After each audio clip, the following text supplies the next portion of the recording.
Welcome. You're listening to the leading health podcast by the Kansas Health Foundation. We have a bold vision to make Kansas the healthiest state in the nation. And it's not just a vision, it's a movement powered by people like you. You are one of the 30,000 Kansans invited to help us shift our state's future. We're your hosts, Ed O'Malley and Susan Kang. In each episode, we move beyond the usual conversation about health, the doctors and deductibles.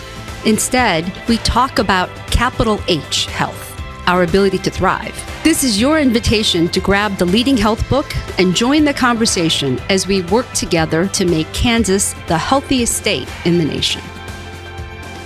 Welcome to another episode of the Leading Health Podcast. Today, we're focusing on Chapter 12 in the book. Susan, good to be with you again. Great to be here, Ed. Big topic today. The topic is the first of the 9 mindsets. So that's part 3 of the book is all about these mindsets we need people in authority, the 30,000, to hold. And this first one is the mindset of working upstream. So we're going to get into that conversation today. We're going to paint the picture of what the chapter talks about. And then in a little while, we're going to be joined by Teresa Lovelady again, who has happened to be our last guest we had on, which was 2 episodes ago. So we're excited to have her join us again. But before we do that, let me describe this chapter. So the chapter starts by the fact that the first line is pretty provocative. It's a question that says, do we need charity or change? Mm-hmm. The answer, of course, is we need both. Getting the balance right is the challenge. And later on, I go on to say that Kansans are really good at charity. Like, charity is great. Like, we need people to be charitable. Yep. But I also go to great lengths in the chapter to say that, but charity doesn't change things. Like, charity treats symptoms. Mm-hmm. It doesn't cure things. Right. It's the Band-Aid. It's the Band-Aid. Mm-hmm. We got to keep putting Band-Aids. But we need to go beyond that. And I actually talk about how Kansas, like one of our strengths is charity. We rank 7th in volunteerism, which is one of the submeasures that make up America's health rankings. And that spirit of volunteerism, I think, flows into our charitable disposition, which we have to keep doing. And we got to get people thinking upstream, which is not charitable thinking. Right. Charity's downstream. So what do we mean by upstream? Susan, you and I have used this example a lot, but it might be new for some people. So the story we tell in the book, the little story that I don't know who came up with this story, but I've heard it a gazillion times, is that once upon a time, there were people living in a village along a river. And one day they start to see babies floating down the river. Yeah. And these people in the village were just horrified. This is awful. This is scary. And so they quickly began to dive in and save the babies. But the babies kept coming. And these are good people in this village. And so they quickly organized themselves and they devised systems and structures and processes to make sure that every baby that was floating down the river could be rescued. And it was a massive operation. Right. So much work. Mm-hmm. And everybody was doing their part. And everybody knew the work had to continue. But there was this one woman. And one day after her shift of doing her part to pull babies out of the river, she started walking up the river. And picture the moment, right? Like the whole system is working to save these babies. Right. And she starts walking up the river and picture her husband yelling after her, like, what are you doing? Where are you going? We're saving babies here. And she's able to hold 2 thoughts at once. She's able to say, on one hand, we got to keep saving these babies. Right. But on the other hand, I got to go upriver and figure out who the heck is throwing the babies in the river. Yeah. I got to intervene there. Yeah. Right? What is happening upstream? So that's what we're talking about with this chapter. That's the mindset we're trying to help people in authority think about. Right. That we need more people in authority, understanding we have to keep delivering the charity, but we have to also get further upstream. We need more interventions, more activity that is further upstream. So a couple quick examples, and then let's get our friend Teresa into this conversation with us. But, a pastor who's been on the front lines of encouraging people to adopt foster kids. Imagine that pastor dedicating a 4-part sermon series to exploring changes in society and the church that would be necessary so fewer kids would ever enter foster care in the first place. Like, that's an example of like that sermon series is further upstream than a sermon about we should all go adopt foster kids. Both are needed, but they're different, right? Or another example, a CEO of a large company champions a wellness plan that focuses on financial, emotional, and interpersonal health. The CEO has witnessed that when those upstream wellness factors, this is in the book, are out of balance, her employees tend to need help with downstream issues like depression, substance abuse, stress, and anxiety.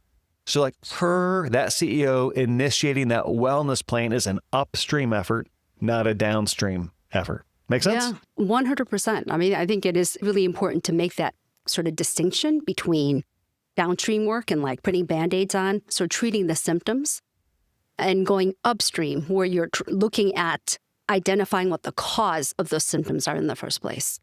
So that's the chapter. Let's bring Teresa into the conversation and really paint a picture of what this looks like in practice. I can't wait. Teresa, welcome back. Well, it's great to be back. We love having you as part of this podcast. Thanks for being one of the conversation catalysts.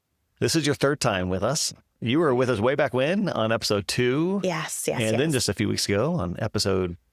It was the Alice episode. Yes, and then the first one. Yeah, so that's episode 11. Now we're, 11, and now we're at 12. 12. Yeah. Chapter 12 now. Yeah. Love it. So let's dive in. Susan, how should we start? So you had a chance to read the chapter, obviously read the book, probably multiple times. I know I have. Yeah, me too.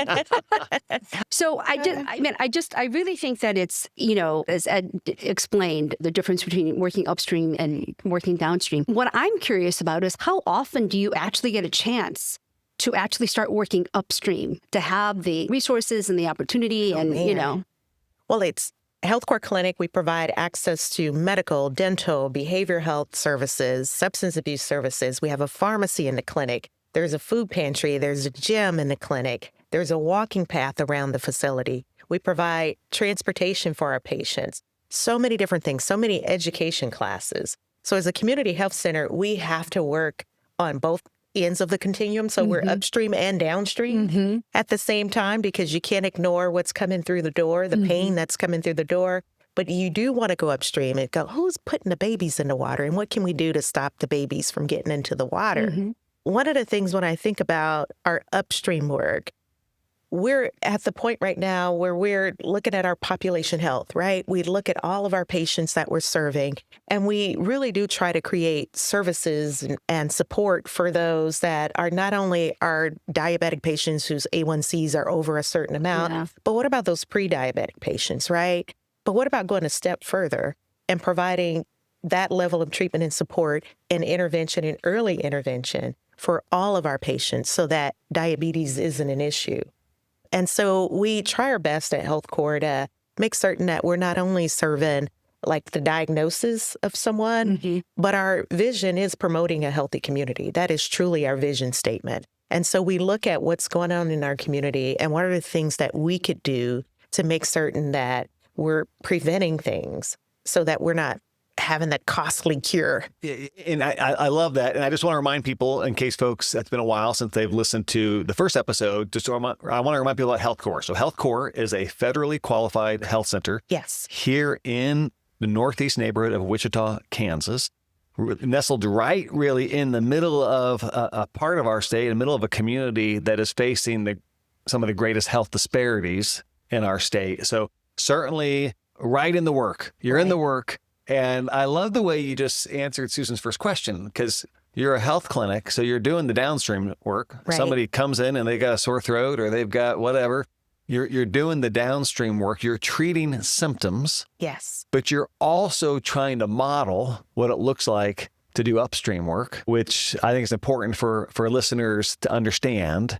And I think it's important for the 30,000 to understand, there's a sliver of that 30,000 like you, Teresa, that are in the field of healthcare. Yes. Most of the 30,000 aren't.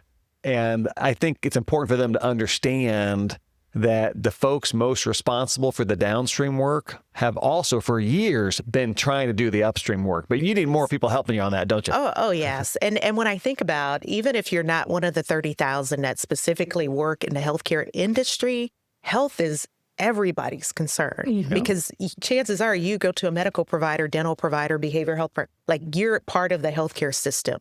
For us to make certain that we are doing that upstream work so we can prevent when I think about it, the cost of going too far downstream is death, right? Yeah. Because if your health is so disastrous, your big H and little h, so your health in your community, the health of your own physical health, if it's that bad, it's death or really horrible outcomes. Like you have a diagnosis and you don't have the resources to address it. And so when we go way upstream, what if I could prevent or identify or screen someone, like in our groundwater issue that we're having in the northeast side of Wichita? If I could screen you and you screen positive for cancer or at stage 1, I can prevent stage 2, 3, 4.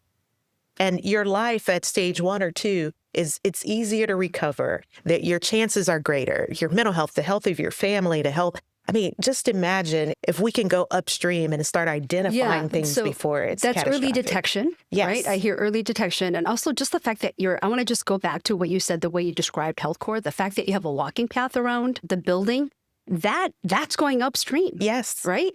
I mean, you are living that, like physically living. And it's an example of upstream work as far as I'm concerned. And I think so the example about like screenings, cancer screenings, like that's another good example. There are healthcare interventions that are more upstream versus more downstream. So like the early cancer screening is an example of going further upstream, right? So we start working on the cancer before it's way downstream. And then there are also initiatives, efforts in the community that are outside healthcare, right? So, early literacy, I mean, the connections between whether people can read and their later health outcomes is so clear, right? Oh, yes. It's interesting there. We actually have a program at the clinic where we actually give every kid when they come in for their annual health screening. So we actually give them a book. They get a book, an age-appropriate book, and they get to pick the book that they want. So we have kind of a mini library. They get to pick their book. So if you get a shot, you get your Band-Aid and you get some books. So there are so many things we can do in our community to go further upstream. And whatever work you're doing, just think about like what caused someone to have to come to me. Yeah. And then start working there. What I love about the examples you're giving is you're a health clinic and you're working both downstream and upstream. And most of the people listening to this, most people reading this aren't health clinics. And so what we need you all to understand, those of you who are watching or listening, is we're not going to climb the health ranking just because healthcare professionals, lower H health professionals, work upstream and downstream. Like that's not enough. That's not Frankly, enough. The lower healthcare community, they've been working upstream and downstream for a long time. They've recognized that it's cheaper to prevent things than it is to treat things. So you all are on the cutting edge of so many things. And you're not the only healthcare facility that's working on both ends of that stream, right? But we need the 30,000 to understand there's a role for them to play in working upstream. And one of the things that I say in the book that is one of the more provocative lines is I mentioned that I've been involved in civic life in Kansas now for 26 or so years. I've noticed an interesting dynamic in Kansas. When people who are already healthy become more concerned about the health gap, whether they use that term, the health gap or not, but when they become more concerned about the fact that some people are struggling and other people aren't, right? When they become more concerned about the health gap, they tend to gravitate toward downstream efforts. Yes. Why is that? Why do we think that is? I want to just point out for people who might have the book with me, because I have my book with me that's on page 120. And I have that underlined as well, because that really struck me. And the first thing that came to mind is, it's easier to do. Oh, yeah. Right? It's easier to do. It's immediate. Feels good. It feels good. Sometimes there's a gala that goes with it. I mean, I'm just saying you got to get dressed up and, and then you give some money and you feel good and, it's doing some good. But once again, that is just putting, lipstick on a pig. What do we need to do to go upstream? Also, another thing I wrote is that charity, this is so dangerous to say because I'm not saying we should reduce charitable efforts. Right. Right? We all three of us agree. But I wrote, charity weakens the impetus to change the conditions that create the need for charity in the first place. Right. Right. So and I think it weakens that impetus because we actually do feel good. We feel satisfied. We feel like, okay, we're doing our part. Yep. I helped give out sandwiches to the homeless. I helped, kind of collect coats for the winter for families who need coats. I feel good. I've done something. And it kind of releases the pressure, though, to go upstream and find who's throwing the babies in the river. And I think sometimes it's the guilt associated with it. So if we're able to give, what they say is easier to give, it's better to give than receive, right? Mm-hmm. And when you do charity work, sometimes it's like, oh, I feel bad that this individual is in that situation. Mm-hmm. So I'm going to do this for them. And when we think about charity, nobody wants to be on the receiving end of charity because what does that say about you if you're the one receiving that charity? So sometimes when I think about when we go out and we're on that end and we're like, we did great and hoorah, go and do. I mean, we have to go a step further and shift our mindset so that there is no need for that level of charity. So I would challenge individuals that are, it's good to be charitable, right? But what are the things that you can do besides handing out that sandwich? So if you go upstream just a little bit, take one step up. If you're someone that's in a foster care field and you go out and you're big brother, big sister or something like that, what's one step? What's the one other thing I can do to help make that kid not even have to end up in the system? Okay, I love the one step up. One step back because up. That's doable. Yes. That is something that you can envision. That is something that's executable. Mm-hmm. And it can, and then you can get to the next step. Yes. Next step up, right? Because here's what I want to also highlight. This is also on page 120. This is what makes sort of going upstream a little difficult. So what Ed writes is, and heading upriver is different and disruptive. It's not the norm. It's provocative and might be misunderstood. Yeah, I go on to say, how dare you neglect the babies in the river? That's right. You can be accused of neglecting the hungry person sitting under the bridge. People. Right. Yeah. But if you keep doing the same thing over and over, what is that the definition of? Well, exactly. Well, you're certainly not going to get different results, right? I mean, we know this. And so given that statement about, it's not the norm. It's not it's not an easy thing to do. In fact, you might be vilified for it, right? Yes. So under those circumstances, it makes me to hark back to what you just said about what's the one step up. I feel like that is a really sort of a bite-size, a bite-size advice that you can give to people who are trying to go upstream, right? Without it being overwhelming. And I love that. Yeah, I think it's by this point in the book, if people are still reading at this point or they're still listening at this point, they are. Of course they are. We're going to say they are. Those who are, I think by now they are buying in to the idea that Kansas falling further than any other state in the health rankings is unacceptable. And they're buying into the fact that they might have something to do with that turnaround. Okay. Right. And so I think the thing that's crazy is most of these ideas aren't that hard. In part 3, most of these ideas are not very hard. Holding an upstream mindset isn't really that hard to do.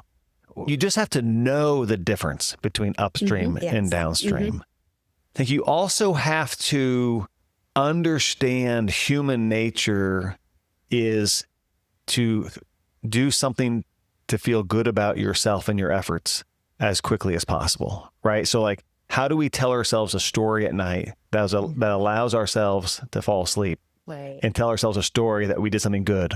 And, passing out sandwiches helps me tell myself that story. Finding coats to give to families. So, it's not that hard, though. We just have to, one, know the difference between upstream and downstream. Know that people are predisposed to head downstream because Why is it because it's easier? Is it because it's quicker? Why do we think? Why is the inclination to always head downstream? Do we think? I don't know. I mean, it's harder to swim upstream. Think about it.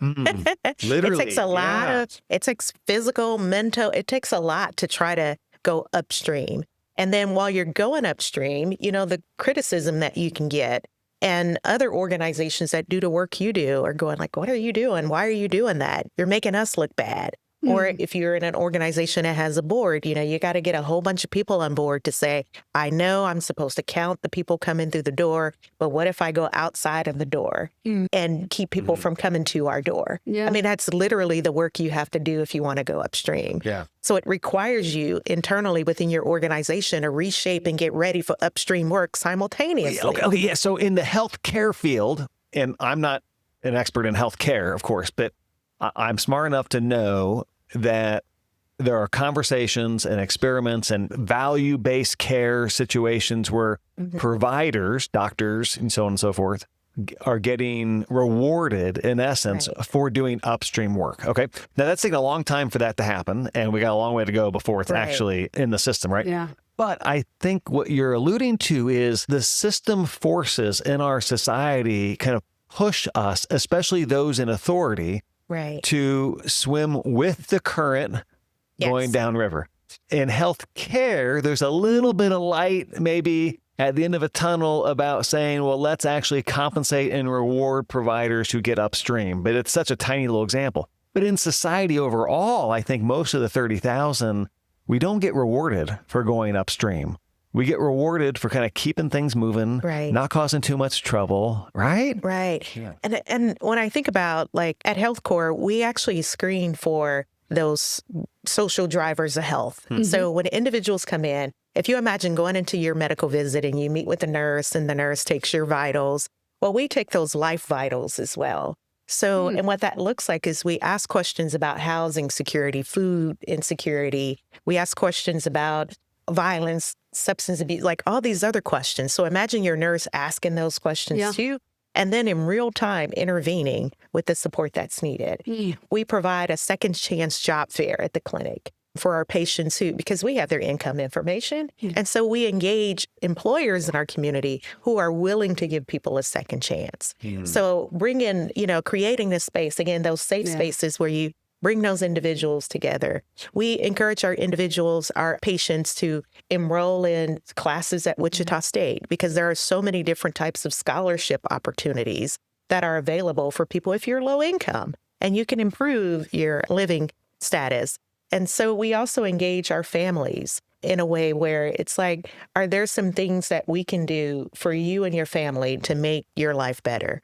And sometimes just having access within, and again, I'm in healthcare, having access for people to ask questions or to be a part of the process and to share what their thoughts or feelings are.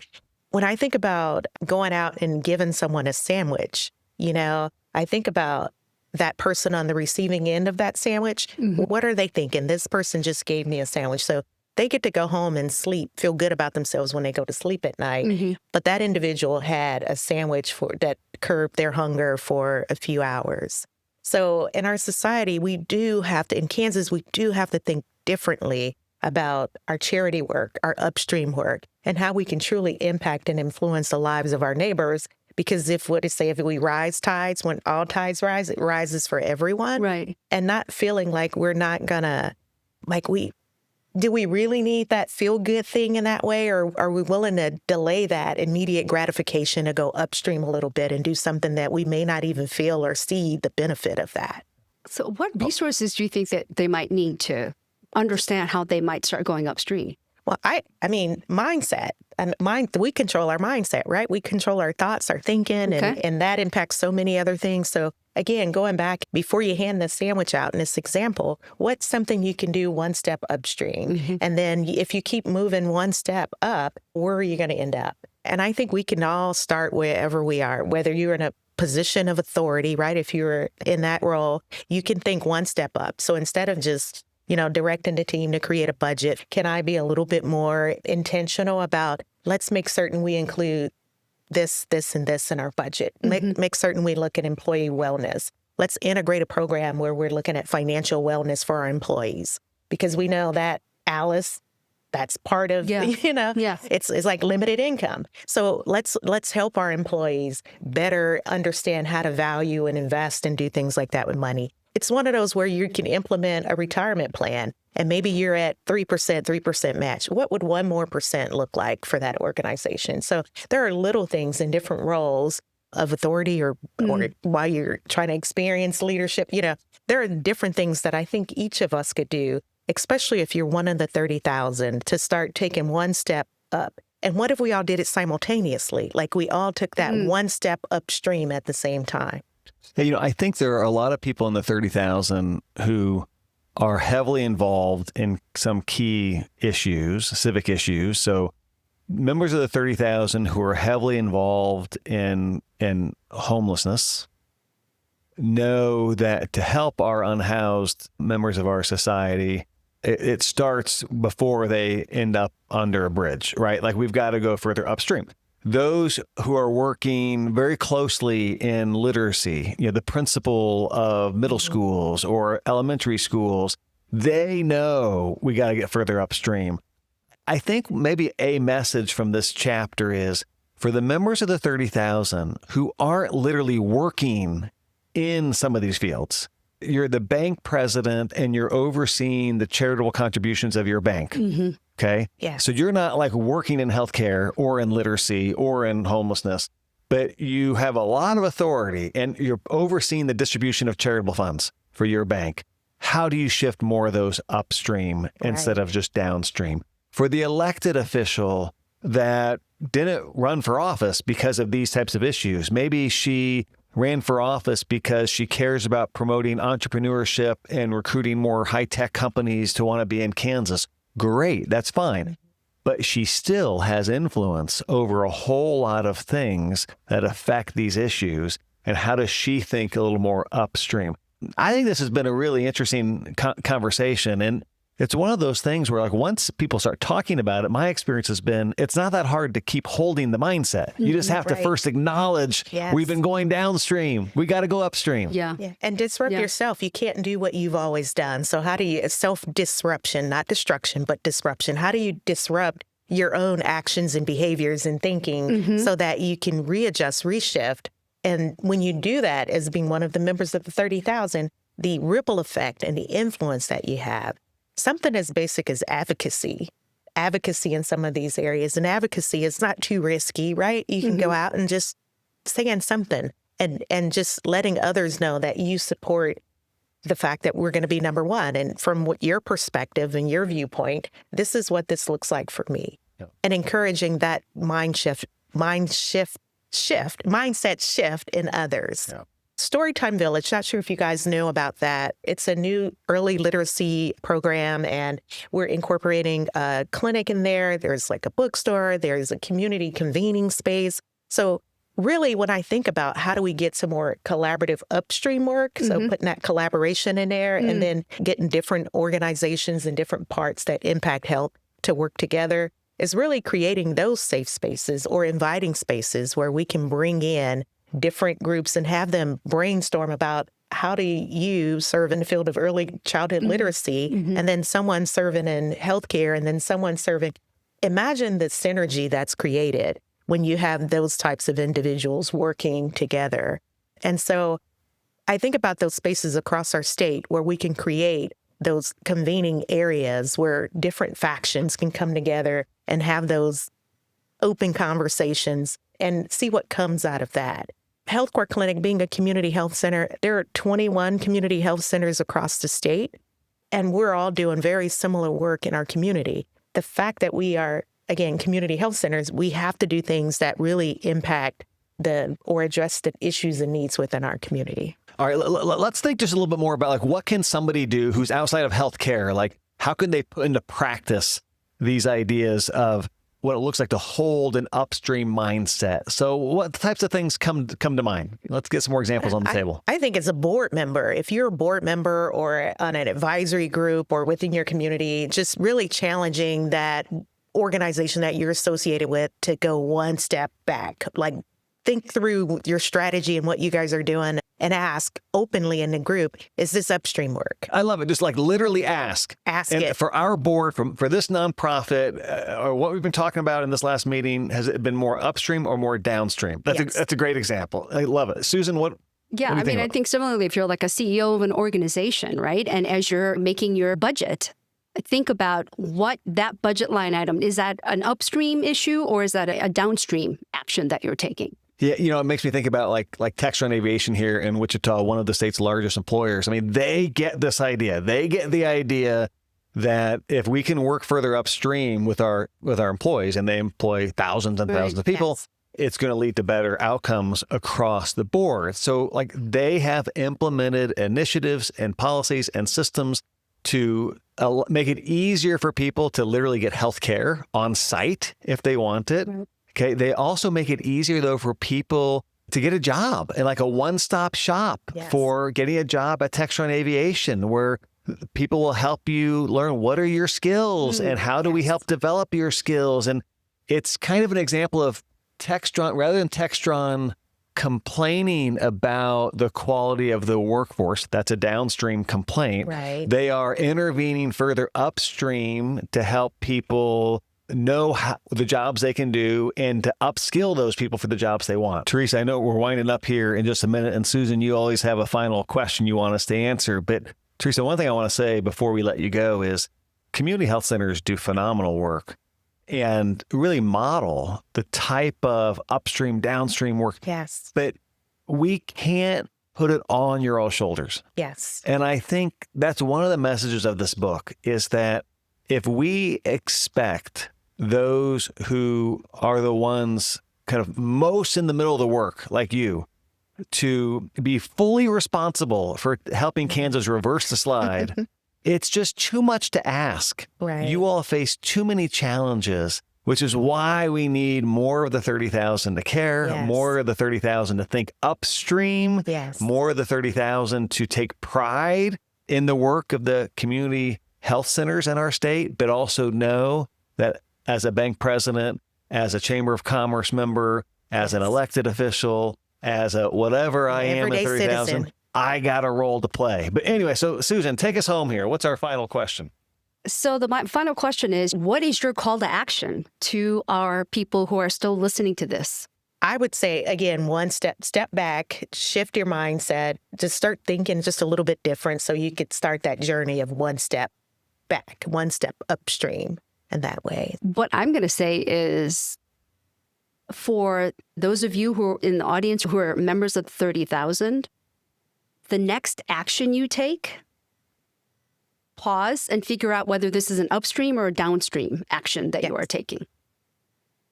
I think for me, I would take 2 minutes and make a list of the charitable contributions that you can remember making in the last 3, 4, 5, 6, 7 months, and make a list of them, and then just write down next to each one whether you think it was more upstream or more downstream.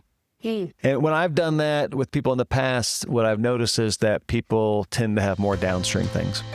And that's okay. But part of the argument of this chapter of the book is we got to keep doing the downstream stuff while we integrate more upstream. So more to come. Teresa, thank you for being a part of this journey with us. We appreciate you. Susan, this was good fun. We've got more chapters to go. And for our listeners and our viewers, we'll see you next time as we dive into the next chapter in part 3, which is about working systemically. Till next time, take care. Thanks for listening today. Before we leave, there are a couple ways you can help. The first, visit kansashealth.org/leadinghealth to claim your copy of the book and join in the efforts as we work together to make Kansas the healthiest state in the nation. The second is to share this podcast with your network. Also, we'd love to hear from you. Drop a comment from whatever platform you use to get your podcast.